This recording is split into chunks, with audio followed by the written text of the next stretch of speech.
Hey guys, welcome back to my channel. My name is Praveen and you are watching Techie Praveen. तो सबसे पहले यार happy independence day to you all. और basically आज ये video बनाने का जो मकसद है वो ये है कि मुझे बहुत सारी रिक्वेस्ट आई थी, मुझे बहुत सारे कमेंट्स आए थे मेरे इंस्टाग्राम पे, यूट्यूब पर, फेसबुक पर कि जो हमारा जो करियर ग्राफ है वो रुक गया है। बेसिकली हमें मैनुअल से ऑटोमेशन में मूव करना है, बट हमें पता नहीं है कि हमें किस तरीके से मूव करना चाहिए और जो आपका ऑटोमेशन है उसका करियर कैसा है। बेसिकली जो टेस्टिंग फील्ड है उसको थोड़ी डाउट से लोग देख रहे हैं कि वो सही है भी या नहीं है, या इन फ्यूचर कैसा रहने वाला है। तो बेसिकली सबसे पहले मैं आपका एक डाउट क्लियर कर दूं कि आपका जो टेस्टिंग फील्ड है वो बहुत ही अच्छी फील्ड है, इसमें कोई भी डाउट नहीं है। अगर आप एक फ्रेशर हैं, अभी आप कॉलेज पास आउट है या कॉलेज के लास्ट ईयर में हैं और आप ये डिसाइड नहीं कर पा रहे हैं कि डेवलपमेंट करना चाहिए या फिर मुझे टेस्टिंग में जानी चाहिए, तो बेसिकली देखिए ये एक पर्सनल चॉइस है। ऐसा कुछ भी नहीं है कि डेवलपर बड़ा होता है, टेस्टर्स छोटा होता है, या किसी भी ऑर्गेनाइजेशन में जो है वो इक्वली ट्रीट नहीं करते हैं। टेस्टर्स और डेवलपर्स दोनों की इक्वल वैल्यू होती है किसी भी ऑर्गेनाइजेशन में, किसी भी कंपनी में। दोनों ही किसी भी चीज को प्रोडक्शन में लाइव करने से पहले दोनों ही इक्वल कंट्रीब्यूशन होता है। तो ऐसा कुछ भी नहीं है कि दोनों में कोई छोटा है कोई बड़ा है। तो ये मिथ बिल्कुल दिमाग से निकाल दीजिए। टेस्टिंग फील्ड भी बहुत अच्छी फील्ड है, डेवलपिंग भी बहुत अच्छी फील्ड है।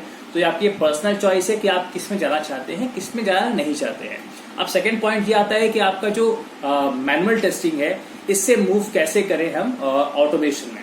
तो सबसे पहले देखते हैं कि मैनुअल टेस्टिंग होती क्या है और फिर ऑटोमेशन टेस्टिंग क्या होती है। तो देखिए मैनुअल टेस्टिंग में आपको बहुत ही नॉर्मल लेवल पे आप किसी चीज को टेस्ट करते हो, कोड लेवल पे आप उस चीज को टेस्ट नहीं करते हो।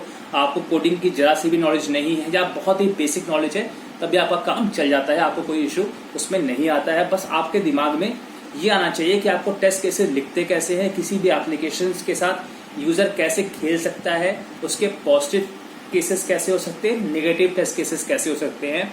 और फिर आप जब ये चीज सीख जाते हो उसके बाद आप इसी चीजों को ऑटोमेट करते हो। जो आपने काम मैनुअली किया है उसे आप ऑटोमेट करते हो। इसको एक एग्जाम्पल से समझते हैं।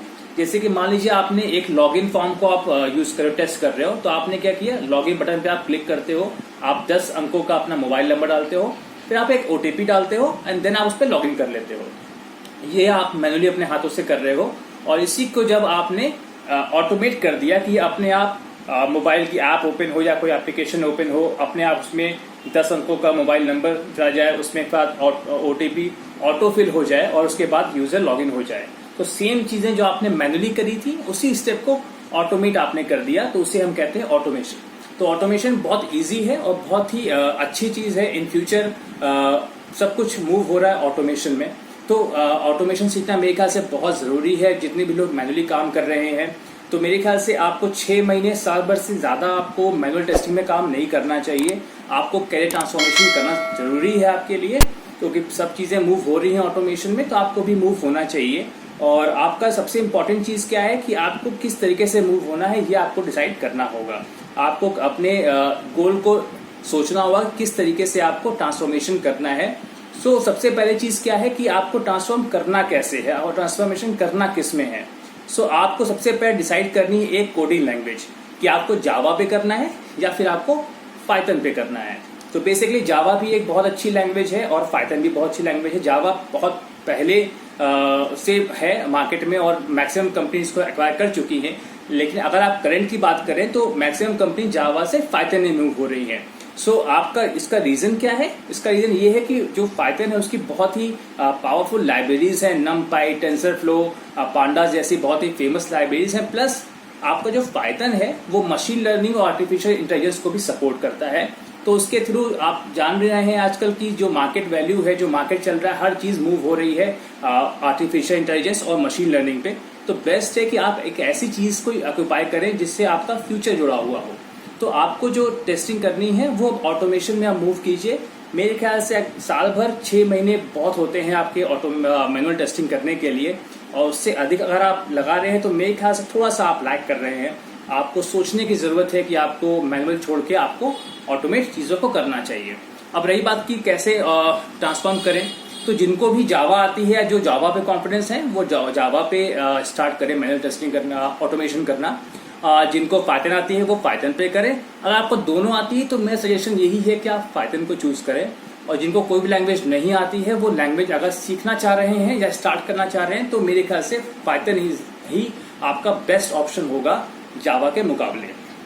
तो आप पाइथन सीखिए, उसके बाद आपको 2-3 महीने के अंदर आपको अपने बेसिक्स क्लियर करने हैं। आप 3 महीने लगा लीजिए, आपको अपने बेसिक्स क्लियर करने हैं, आपको सिंटेक्स वगैरह सीखने हैं उसके बाद आपको ओप्स के कॉन्सेप्ट सीखने हैं एंड देन आपको छोटे मोटे प्रोजेक्ट क्रिएट करना है। जैसे आपने कैलकुलेटर क्रिएट कर लिया, आपने कोई क्विज गेम बना लिया, तो उससे आपका कॉन्फिडेंस इंक्रीज होता है और फिर आप छोटे मोटे टेस्ट केसेस को आने वाले समय में मूव कीजिए। मेरे हिसाब से अगर आप ऑटोमेशन सीखना स्टार्ट करते हैं तो नेक्स्ट 6 महीने मैक्स टू मैक्स आप बहुत अच्छी तरीके से ऑटोमेशन सीख सकते हैं। बहुत ही आसान है।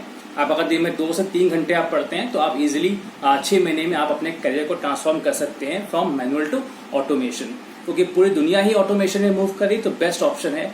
और करेंटली इस समय अगर मैं बात करूं तो लॉकडाउन का पीरियड है, काफी टाइम होता है जो वर्किंग प्रोफेशनल्स हैं उनके पास भी, जो कॉलेज गोइंग है उनके पास भी, क्योंकि आपका जो ट्रैवल टाइम है वो बचता है। हो सकता है आप बाकी समय आप पढ़ने में या अपनी फैमिली के साथ आप टाइम स्पेंड करते हो, उसके बाद भी आपका जो ट्रैवल टाइम है वो काफी हद तक बचता है। तो आपको उस चीज को, जो टाइम आपको मिल रहा है उसको आप कोई नई स्किल को सीखने में लगाएं तो ज्यादा बेहतर है। आपको वेब सीरीज और मूवीज बहुत ज्यादा लोग आजकल ट्रेंड में देख रहे हैं, तो मैं उनसे रिक्वेस्ट करूंगा कि आप वेब सीरीज और जो आपकी मूवीज है उनको आप थोड़ा सा कम समय देकर अगर आप एक नई स्किल सीख लेंगे तो हो सकता है कि वो आपके लिए 6 महीने में आपको एक अच्छी करियर ग्रोथ दे दे, आपको एक लेवल अप ऊपर कर दे। सो आई होप ये वीडियो आपको काफी पसंद आया होगा। अगर फिर भी आपको कोई भी डाउट है तो आप मुझे कमेंट में बताएं कि आपको क्या डाउट हो रहा है, या कोई भी चीज़ आपको समझ नहीं आई तो मुझे बेहद खुशी होगी आपकी हेल्प करने में।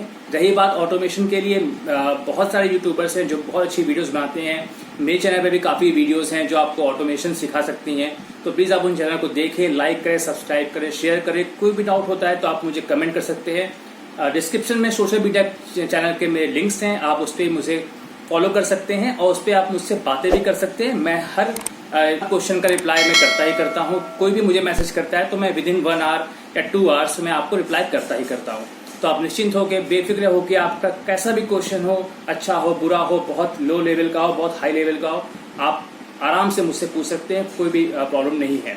तो आप सीखिए और अपने कैरियर ट्रांसफॉर्मेशन को एक लेवल ऊपर ले जाइए, और बाकी आप टाइम मेरे ख्याल से वेस्ट ना करें तो ज़्यादा बेहतर है। लॉकडाउन का पूरा इस्तेमाल कीजिए और अपने कैरियर को एक नई ऊंचाई दीजिए। ठीक है, थैंक यू।